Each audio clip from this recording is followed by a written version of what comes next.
அனைவருக்கும் வணக்கம். நான் உங்கள் அமுது சித்ரா. காவிரி ஆறு கரை புரண்டு ஓடும் மாநகரம். உச்சிமலையில் பிள்ளையார் கோவில்.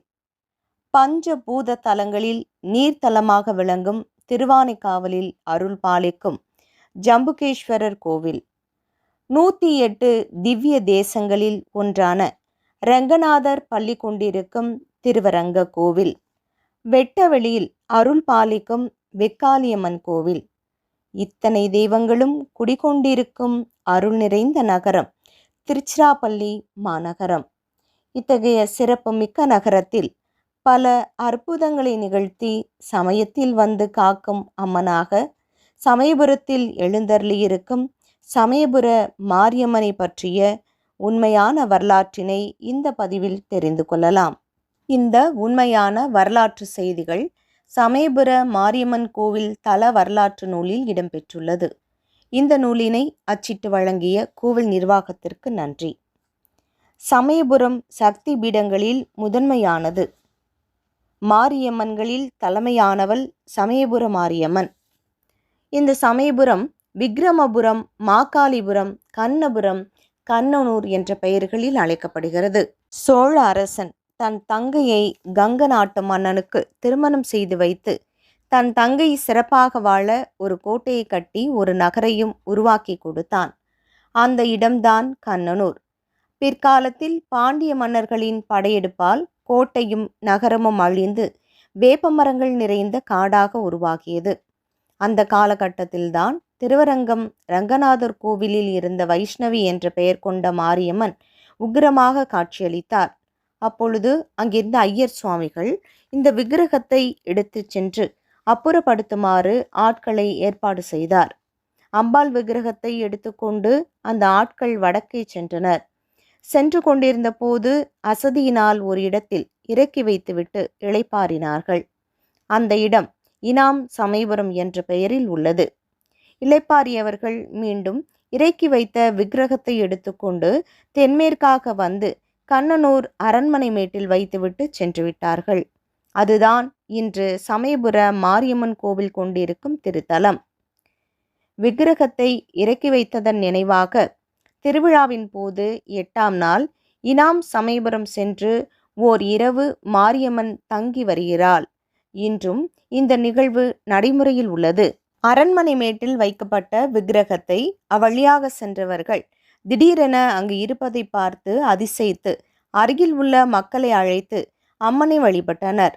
நாளடைவில் அம்மனுக்கு கண்ணனூர் மாரி என்று பெயரிட்டு அழைத்தனர். 17ஆம் நூற்றாண்டில் வடக்கே உள்ள விஜயநகரத்து அரசர் தென்னாட்டின் மீது படையெடுத்து வந்தான்.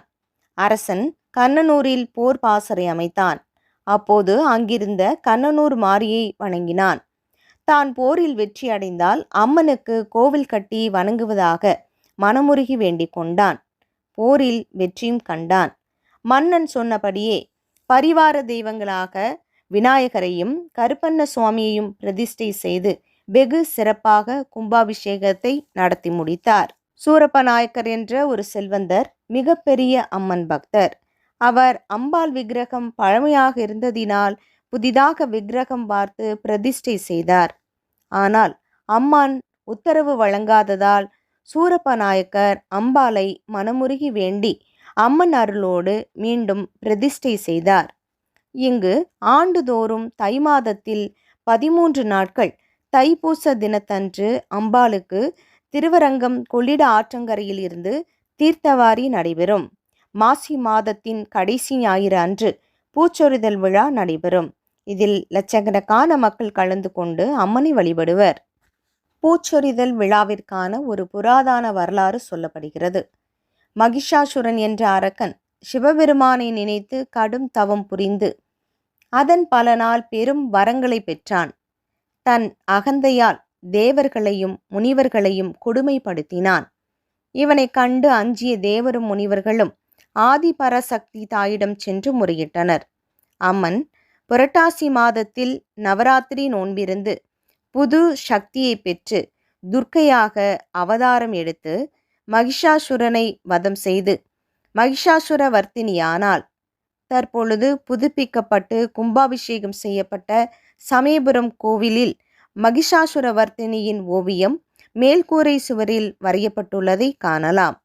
வதம் செய்த கோபம் தணியவும் பாவம் போகவும் அம்மன் வேம்பு காட்டில் கௌமாரி என்ற பெயரில் உண்ணா நோன்பிருந்து மலர்களால் மலை போல் குவித்து சிவந்த நிறம் கொண்டு மஞ்சள் ஆடை அணிந்து பல ஆண்டுகள் தவம் புரிந்து பின்னர் சாந்த சொரூபமாக மாறி காட்சியளித்ததாக கூறப்படுகிறது.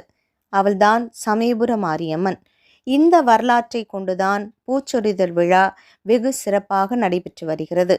பச்சை பட்டினி விரதமும் அம்மன் மேற்கொள்கிறாள். தன் குழந்தைகள் நலனுக்காக தன்னை வரித்து கொள்ளும் தாயவள். சமயபுர அம்மன் தன் மக்கள் நலன் வேண்டி சிவபெருமானிடம் வேண்டி 28 நாட்கள் பச்சை பட்டினி விரதத்தை மேற்கொள்வாள். இளநீர், துள்ளுமாவு, பானகம், மோர் ஆகியவை மட்டுமே அம்மனுக்கு நைவேத்தியம் செய்யப்படும். சித்திரை முதல் செவ்வாய் தேரோட்டம் நடைபெறும். சித்திரை வெள்ளிக்கிழமை தெப்பமும் நடைபெறும். வைகாசி மாசத்தில் பஞ்ச பிரகார திருவிழா நடைபெறும்.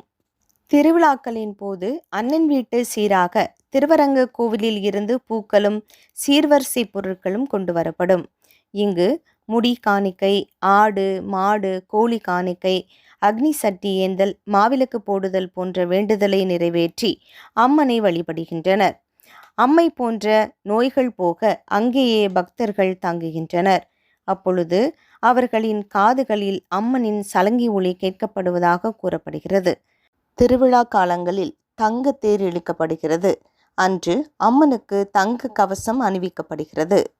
ஆடி பூச்சொரிதல் விழா மிக சிறப்பாக நடைபெறுவது இந்த கோவிலின் வழக்கமாகும். அன்பும் அழகும் கொண்ட திருமுகத்தோடு அன்னை தீராத வியாதிகளையும் துன்பங்களையும் போக்கி வருகிறாள். சமயம் கிடைக்கும் போதெல்லாம் சமயத்தில் வந்து காக்கும் திருச்சி சமயபுரம் மாரியம்மனை வணங்கி நலம் பெறுவோம். இந்த பதிவை கேட்ட அனைவருக்கும் வாழ்வில் சகல நன்மைகளும் உண்டாகட்டும். மீண்டும் மற்றொரு நல்ல பதிவில் உங்களை சந்திக்கின்றேன். நன்றி, வணக்கம்.